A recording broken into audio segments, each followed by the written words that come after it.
Hammurabi, or Amurabi, meaning the Exalted, was the sixth king of the first Babylonian dynasty and the first king of the Babylonian Empire. His reign lasted for approximately 42 years, from 1792 to 1750 BC. Of Amorite origin, he inherited the rule from his father, Sin-Muballit, who abdicated due to declining health. When he took over the reins of power, Mesopotamia was a region of divided city-states vying for control. During his reign, he conquered Elam, Larsa, Eshnunna, and Mari, overthrew Ishmi-Dagan I, king of Assyria, and forced his son Mut-Ashkur to pay tribute, thus forming an empire that included Iraq, the cities of the Levant as far as the Mediterranean coast, the kingdom of Elam, and other regions. Hammurabi is famous for his stele, carved from black diorite and now housed in the Louvre Museum. Unlike earlier Sumerian laws, such as the Code of Ur-Nammu, which focused on compensating the victim of a crime, Hammurabi's code was one of the first to place greater emphasis on physical punishment for the perpetrator. It prescribed specific penalties for each crime and was among the first laws to establish the presumption of innocence. Although its punishments are extremely harsh by modern standards, they were intended to limit what the wronged person was permitted to do in retaliation. The stele contains 282 articles addressing various aspects of economic and social life with remarkable precision, outlining the duties and rights of individuals within society, each according to their role and responsibility. The Code of Hammurabi, issued in the final years of his reign, represents the pinnacle of the country's political and cultural unity. The law was applied to all cities and regions encompassed by the Babylonian state and included various legal principles and provisions, such as the principles of compensation, retribution, the prohibition of abuse of individual rights, and force majeure. Some laws were amended and new rules were added as required by the evolving needs of the empire. Hammurabi implemented a centralized policy based on his authority without any interference from the priests. The empire was administered by governors he appointed in the various cities and regions. Each governor was responsible for managing the affairs of his region, primarily maintaining security and stability, overseeing the implementation of public projects, and ensuring the safety of transportation routes. He was also directly responsible for administering the provinces and royal lands. Hammurabi maintained constant contact with his provincial governors and officials, providing them with guidance and detailed instructions on all matters, large and small. This is evidenced by the numerous royal letters he sent to his governors, particularly to the governor of Larsa. After Hammurabi's death, 5 kings ruled, the last of whom was Samsu-Ditana.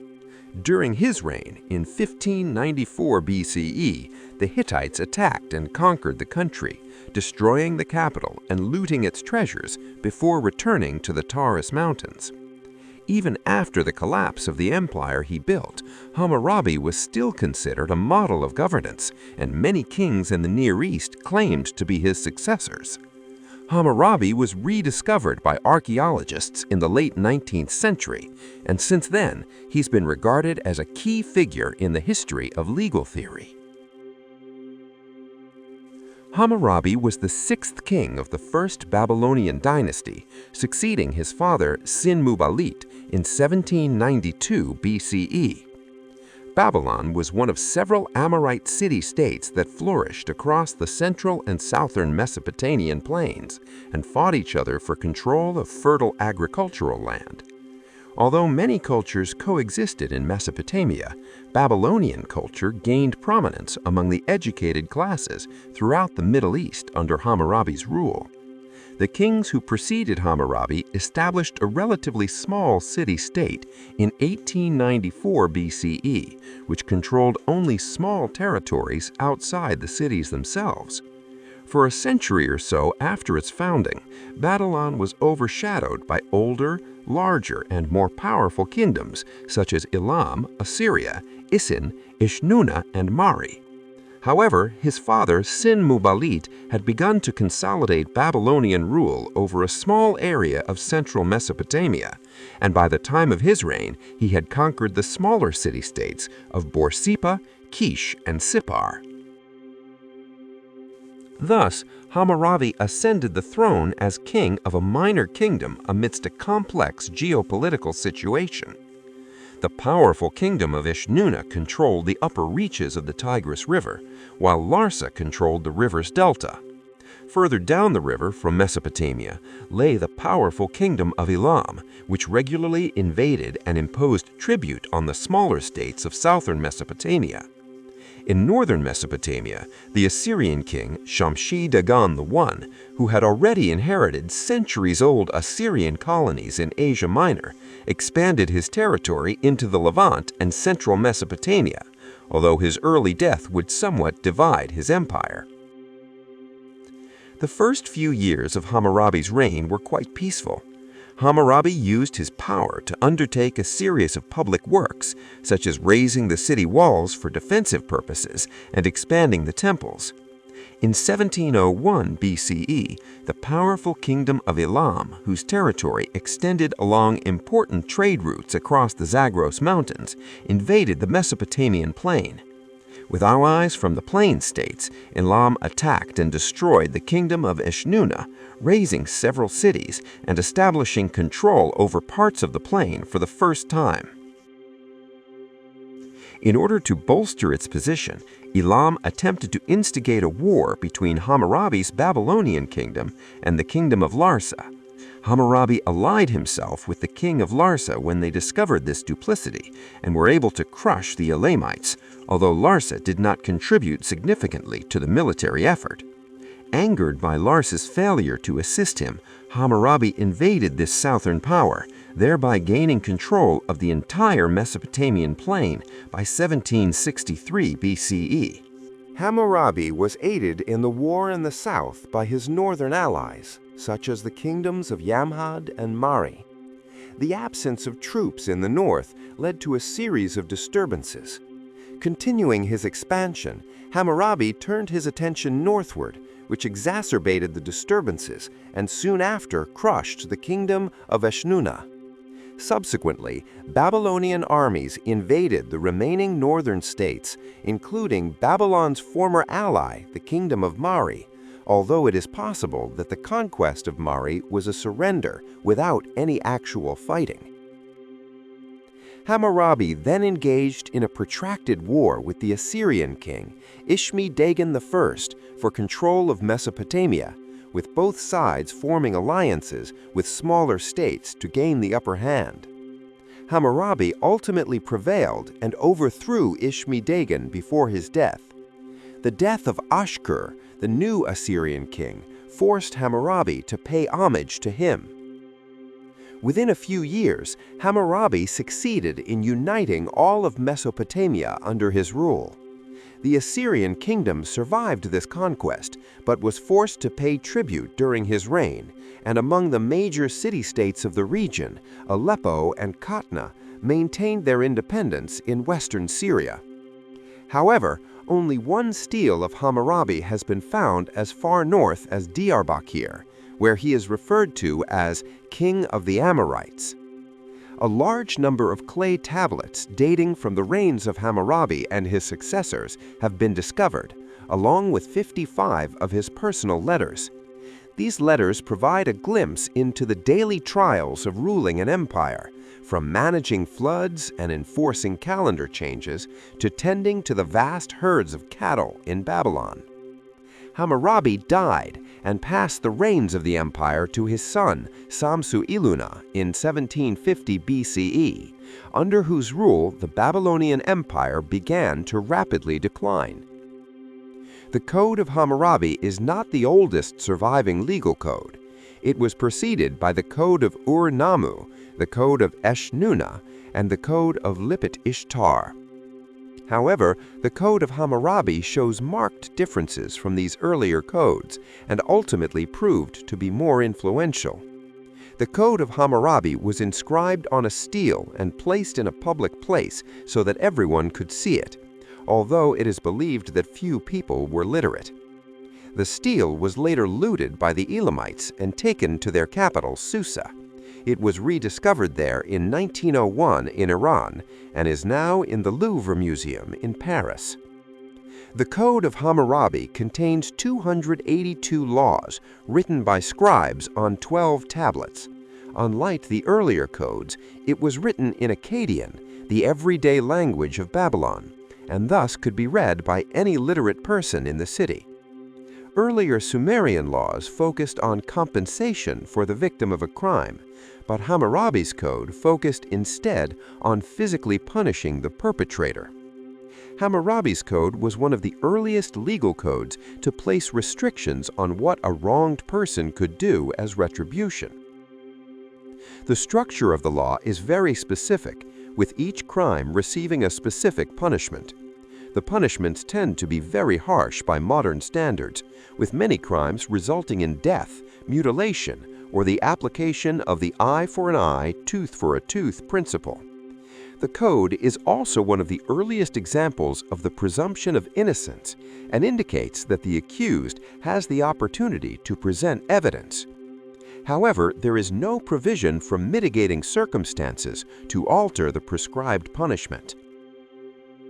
The top of the stele depicts Hammurabi receiving the laws from Shamash, the Babylonian god of justice, and the preface states that Shamash chose Hammurabi to bring the laws to the people. The similarities between this account and the account of God giving Moses the covenant law on Mount Sinai in the biblical book of Exodus, and the similarities between these two laws point to a common ancestor in their Semitic background. David B. Wright argues that the Jewish covenant law is directly, primarily, and in all its aspects based on the laws of Hammurabi. In 2010, a team of archaeologists from the Hebrew University in Hazor, Palestine, discovered a cuneiform tablet dating to the 18th or 17th century BCE, containing laws clearly derived from the Code of Hammurabi. Hammurabi was revered above all other kings of the second millennium BCE and was uniquely honored by being declared a god during his lifetime. The personal name Hammurabi Ili, meaning Hammurabi is my god, became common during and after his reign. In writings written shortly after his death, Hammurabi was commemorated primarily for three achievements: victory in war, the establishment of peace, and the administration of justice. Hammurabi's conquests were seen as part of a sacred mission to spread civilization to all nations. A stele from glorifies him in the first person as a mighty ruler who forces evil to submit and compels all peoples to worship Marduk. The stele states, "The people of Elam, Gutium, Subartu, and Tokrish, with their distant mountains and mysterious languages, I placed in the hands of Marduk. I myself continued to correct their confused minds." A later hymn, also written in the first person, glorifies him as a supernatural power for Marduk. "I am the king, the pillar that holds the oppressors, that unites people with one mind. I am the great dragon among kings, who casts their counsel in times of chaos. I am the net that ensnares the enemy. I am the one inspired by fear, who, when he raises his fierce eyes, condemns the rebel to death. I am the great net that covers evil intentions. I am the young lion who tears apart nets and traps. I am the battle net that catches those who trespass against it. I am Hammurabi, king of justice." Under Hammurabi, Babylon usurped the status and title of holy city in southern Mesopotamia from its predecessor, Nippur. Meanwhile, under his successor, Samsu-iluna, the short-lived Babylonian Empire began to crumble. In northern Mesopotamia, both the Amorites and Babylonians were expelled from Assyria by Puzur-Sen, a local Akkadian-speaking ruler. Around the same time, the native Akkadians overthrew Babylonian Amorite rule in the far south of Mesopotamia and established the Sealand dynasty, roughly in the area of ancient Sumer. Hammurabi's ineffective successors suffered further defeats and territorial losses at the hands of Assyrian kings such as Adasi and Bil-Abni, as well as the Sealand dynasty in the south, Elam in the east, and the Kassites in the northeast. Thus, Babylon quickly reverted to the small secondary city it had been at its founding. The coup of mercy for the Amorite dynasty of Hammurabi occurred in 1595 BCE, when Babylon was sacked and conquered by the powerful Hittite Empire, thereby ending all Amorite political presence in Mesopotamia. However, the Indo-European-speaking Hittites did not remain, surrendering Babylon to their Kassite allies, an isolated language-speaking people from the Zagros Mountains. This Kassite dynasty ruled Babylon for over 400 years and adopted many aspects of Babylonian culture, including the laws of Hammurabi. Even after the fall of the Amorite dynasty, Hammurabi was still remembered and revered. In 1158 BCE, when the Elamite king Shutruk-Nahunta-Ite raided Babylon in 1158 BCE and carried many stone monuments back to Elam, most of the inscriptions on these monuments were erased and replaced with new ones. However, on the steles containing Hammurabi's laws, only 4 or 5 columns were erased and no new inscriptions were added. More than 1,000 years after Hammurabi's death, the kings of Suhu, a region along the Euphrates River northwest of Babylon, claimed to be his successors. In the late 19th century, Hammurabi's code became a central point of contention in the heated debate in Germany, Babylon and the Bible, concerning the relationship between the Bible and ancient Babylonian texts. In January 1902, the German Assyriologist Friedrich Delitzsch delivered a lecture to the Kaiser and his wife, in which he argued that the Mosaic Law in the Old Testament was directly copied from the Code of Hammurabi. Delitzsch's lecture was so controversial that by September 1903, he had collected 1,350 short articles from newspapers and magazines, more than 300 longer articles, and 28 pamphlets, all written in response to this lecture and to his earlier lecture on the flood story in the Epic of Gilgamesh. These articles were overwhelmingly critical of Delitzsch, although a few were sympathetic. The Kaiser distanced himself from Delitzsch and his radical views, and in the autumn of 1904, Delitzsch was forced to deliver his third lecture in Cologne and Frankfurt instead of Berlin. The supposed connection between the Mosaic Law and the Code of Hammurabi later became a key part of Delitzsch's argument in his 1920-1921 book, The Great Deception, that the Hebrew Bible had been irreparably contaminated by Babylonian influence, and that only by completely eliminating the human Old Testament could Christians finally believe in the true Aryan message of the New Testament. In the early 20th century, many scholars believed that Hammurabi was Amraphel, the king of Shinar in Genesis. This view is now largely rejected, and Amraphel's existence is not proven in any writings outside the Bible. Because of Hammurabi's reputation as a lawgiver, his image can be found on many government buildings in the United States. Hammurabi is one of 23 lawmakers depicted in marble reliefs in the U.S. House of Representatives chamber of the U.S. Capitol building. A frieze by sculptor Adolf Weinman depicts the great lawmakers of history, including Hammurabi, on the south wall of the U.S. Supreme Court building. During Saddam Hussein's regime, the Iraqi Army's 1st Armored Division was named after the king as part of an effort to emphasize the connection between modern Iraq and pre-Arab Mesopotamian cultures. Minor planet 7207 Hammurabi was also named in his honor. لا تنسوا الاشتراك في القناة وتفعيل زر الجرس ليصلكم كل جديد.